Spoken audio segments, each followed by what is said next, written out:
Hai,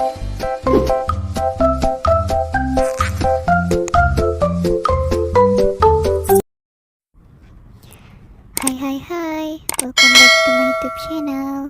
Jangan lupa like, comment, and share ya. Oke, next kita lanjutin ya ceritanya. Bab 8, Senyum Kemenangan. Anggap saja aku sudah mati. Kau pergilah, ucap ayah Devi kepada Devi. Devi pun tak kuasa menahan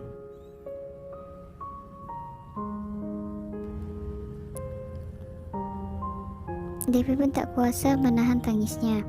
Keadaan pun semakin menusuk kalau hujan turun yang seolah menutupi air mata Devi yang terus mengalir. Devi menangis jadi-jadinya. Chiko menjulurkan tangannya ke arah Devi. Ayo kita pulang, ucap Chiko lembut.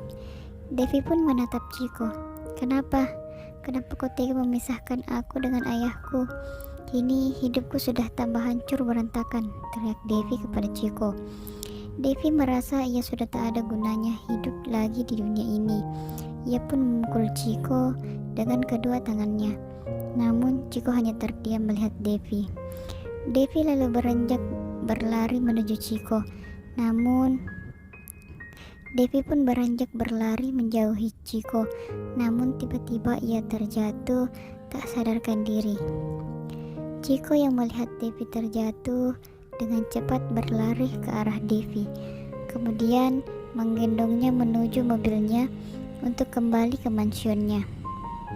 Sesekali Chiko melihat ke wajah Devi yang terbaring di kursi mobilnya. Ia merasa kasihan terhadapnya. Semenjak kepergian ibunya, dia ditambah kehilangan kekasih yang sangat ia cintai. Chiko menjadi pribadi yang tak punya belas kasihan. Setelah sampai di mansion, Chiko memerintahkan pengawalnya untuk menghubungi dokter pribadinya. Chiko meletakkan Devi di atas ranjang. Bersihkan tubuhnya, perintah Chiko. Baik tuan. Chiko meninggalkan ruangan itu lalu menuju kamarnya.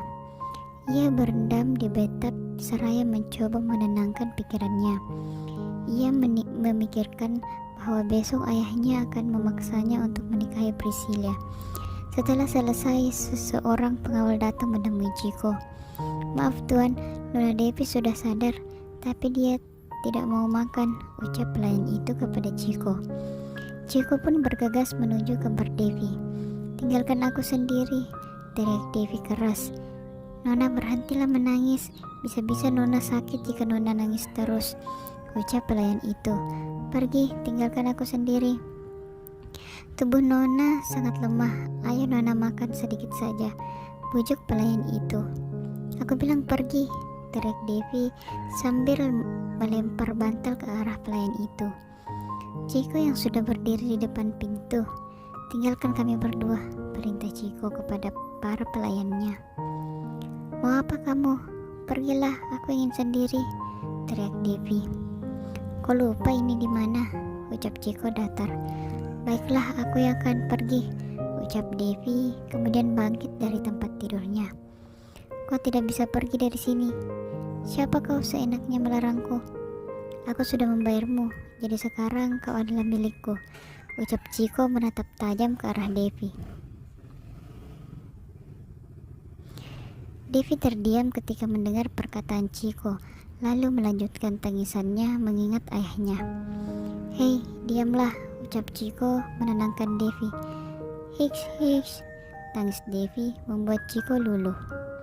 Sudahlah, buat apa kau menangisi orang yang sudah tak menginginkanmu? Bahkan dia tidak memikirkan perasaanmu, ucap Chiko tegas.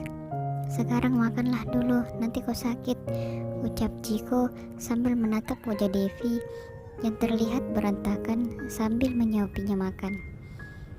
Devi hanya terdiam dan membuka mulutnya memakan makanan yang disuapi oleh Chiko.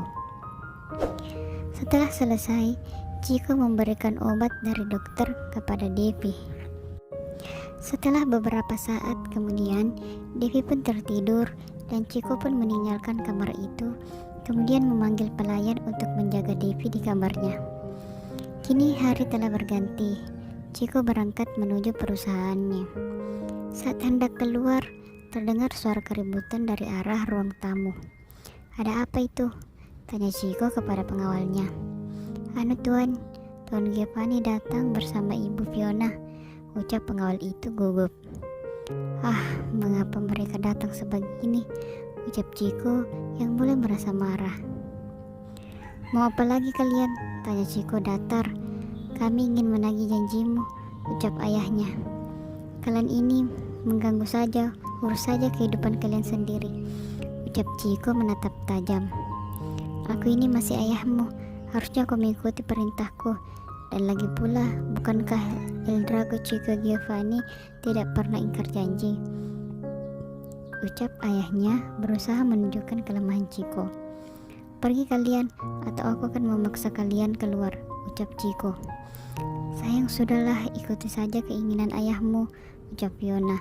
"Tutup mulutmu, ingat kau bukan siapa-siapaku," ucap Chiko kepada ibu tirinya. "Chiko, jaga bicaramu, dia adalah ibumu sekarang." "Tidak, aku tidak punya ibu seperti dia," ucap Chiko yang semakin meninggikan suaranya. "Jika kau tidak ingin dengan Priscilia, setidaknya kau sekarang sudah punya wanita.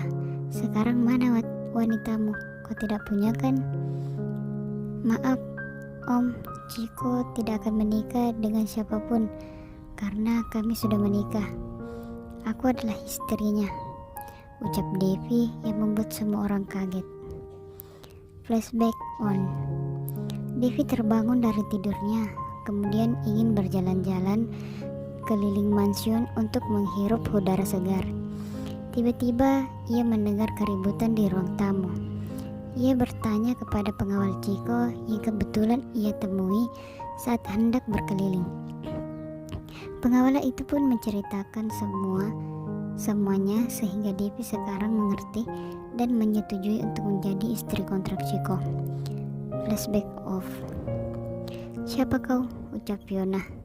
"Oh ya, perkenalkan, nama saya Devi Mariska," ucap Devi sambil tersenyum tipis. "Kau pasti berbohong kan? Untuk apa kau berbohong? Sayang, kau belum memberitahukan orang tuamu ya?" ucap Devi sambil memeluk tangan Chiko. "Maaf ya ayah, mungkin suamiku lupa. Jadi mulai sekarang tolong jangan menyuruhnya untuk menikah dengan siapapun, karena aku tidak akan membiarkan suamiku direbut perempuan lain," ucap Devi. "Kalian sudah dengarkan apa yang istriku katakan, jadi sekarang pergilah, aku tidak ingin melihat kalian," ucap Chiko sinis.